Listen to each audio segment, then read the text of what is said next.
2 days ago, I talked about the future of work, how it would look like, and what are the skills needed to survive or succeed in that environment.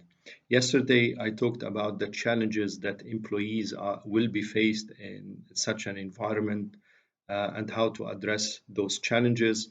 Today, I'll be talking about the challenges facing leaders, and tomorrow, I'll be talking about the challenges facing organizations, all in the context of the future of work. So when it comes to leaders, what I expect the challenges that they will be faced in the future of work, it will revolve around three areas. The first one is for them to adapt to a new way of working. The second, ensure inclusion, because inclusion would be a very important topic in the future of work. And the third one is to protect innovation. So, the first one, what should leaders adapt to?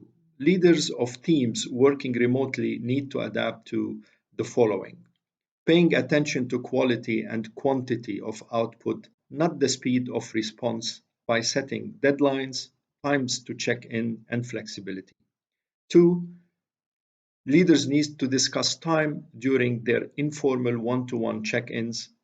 Three, leaders need to support their employees' boundaries and signal their own boundaries. Number four, leaders need to refrain from sending communication outside of working hours. And if they do that, they need to mention to their teams that they don't expect an immediate reply to their questions or notes. Number five, leaders need to be sensitive when scheduling meetings, and they need also to contain the number of those meetings.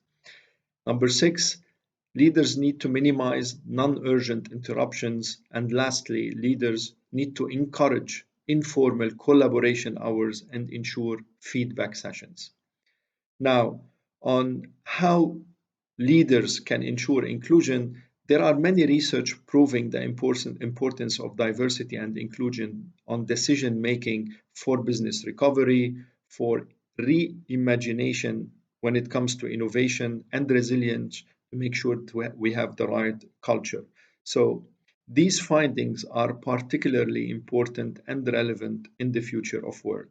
So following are five suggestions for you to consider as a leader. First, ensure that all employees have equal access to technology like laptops and internet connection so they can work remotely. Number two, make virtual meetings unbiased by sending pre reads, collecting inputs in advance, and encouraging participants to speak up irrespective of their positions. Number three, begin meetings with acknowledging everyone in the room. Number four, understand how gender bias may show up, knowing that women are bearing the disproportionate burden of responsibility for children, family, and healthcare giving. And lastly, remember that it's not only about gender. We need to add the layers of race, class, nationality, and even religion. If companies pull back on diversity and inclusion now, they place themselves at a disadvantage. They could not only face a backlash from customers and talents, but also fail to better position themselves for growth and renewal. And the third bucket was protecting innovation. Research have shown that innovation prosper in companies that adapt ways of working that allow for failure, encourage new thinking and experimentation, and facilitate commercialization of ideas. So following are four recommendations for you. First, reduce your own confidence and increase your curiosity by asking questions. Number two, adapt a mindset of continuous improvement.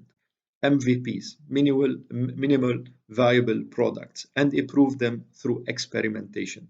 Number three, ensure psychological safety and provide space or sandboxes for your teams.